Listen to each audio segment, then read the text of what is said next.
Sa pagpasok ng taon, halos isang linggong hindi nagpakita sa publiko si Pangulong Duterte. Paliwanag ng Malacanang, nagpahinga at nagbakasyon lang daw ang Pangulo.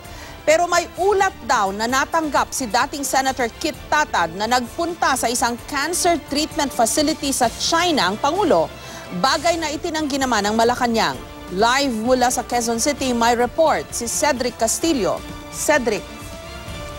Yes, Jessica, sa kalagitnaan kanina ng talumpati ni Pangulong Rodrigo Duterte, nakausap natin ang kanyang Chief Aide na si Secretary Bongo. At ibinalik niya sa media yung tanong, itinuro niya ang Pangulo at tinanong niya kami kung si Pangulong Duterte ba ang larawan ng isang lalaki o ng isang tao na di umano ay may malubhang karamdaman. Sabay iginiit at pinabulaanan ang mga lumabas sa balita na di umano ay nagpuntang China si Pangulong Rodrigo Duterte sa isang cancer institution doon, Jessica. Noong Rizal Day, December 30, binisita ni Pangulong Duterte ang mga biktima ng pagsabog sa Hilongos, Leyte. Matapos nito, hindi na nasilayan ng media at ng publiko ang Pangulo hanggang matapos ang bagong taon. Noong Biyernes, January 6 na nagpakitang muli ang Pangulo noong bumisita siya sa Admiral Tributes, ang barkong pangdigma ng Russia na nakadaong sa Manila Bay para sa goodwill visit ng Russian Navy. Isang araw bago nito, tinanong ng media si Presidential Spokesperson Undersecretary Ernesto Abella kung nasaan ang Pangulo. Sir, where is the President and where did he spend the last few days? Kasi unlike the previous weeks, months, he's very visible in public. The last few days, walang in public engagement si Presidente. Right. He's been spending quiet time, personal time, quiet time. What, in Davao or has he been he to may be other flying. places? I think he's in Davao. He'll be flying too. He'll be coming soon. Pero kumusta po si Presidente? Maayos. Sa kanyang opinion column sa pahayagang Manila Times, bilanggit ni dating Senador Kit Tatad ang ulat na natanggap niya di umano mula sa isang mapagkakatiwalaang source. Sa mga petsang hindi mahagilap ang Pangulo, lumipad daw di umano ito patungong China sakay ng isang private plane. Sa China, nakipagkita di umano ang Pangulo sa mga doktor sa Fuda Cancer Hospital ng Guangzhou. Hindi raw tiyak ni Tatad kung totoo ang ulat na natanggap niya, pero nang tanungin daw niya ang ilang taong tingin niya ay nakakaalam ng totoo, nagulat daw ang mga ito kung paano niya nakuha ang ulat.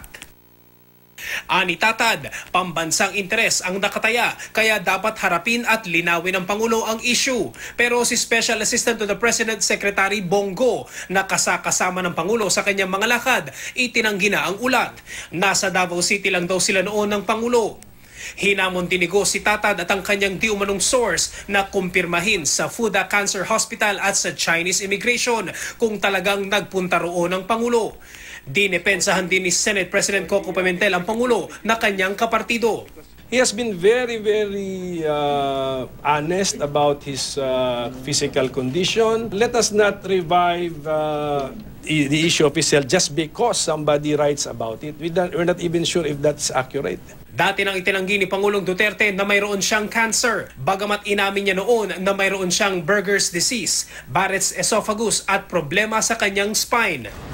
Kanina, pinangunahan ni Pangulong Duterte ang panunumpa ng mga bagong talagang opisyal ng gobyerno. Binalaan niya ang kanyang mga appointee laban sa katiwalian. Ako, I promise you, I said, there will be no corruption in my office. I will not, until now, I have not, baski sinong tanong, wala akong tinawagan dito na ano yung kontrata ko. Sa kanyang talumpati, binalaan din ng Pangulo ang mga lokal na opisyal na kabilang sa narcolist. Pangalan mo dyan, Mayor. Pag nandyan yung pangalan mo, may problema pa. Talagang papatayin kita. Either you resign or make a clean breast of everything, come up with the clone nose and we'll talk.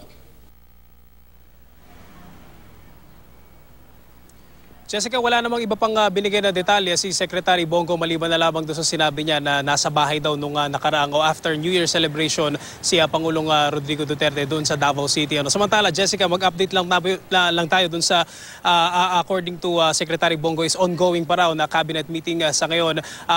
Nasa agenda yung mapag-uusapan ng gabinete yung proposed SSS pension hike at yung preparasyon para naman sa pagbisita dito sa Pilipinas ni Japanese Prime Minister Shinzo Abe. Jessica. Jessica. Maraming salamat sa iyo, Cedric Castillo.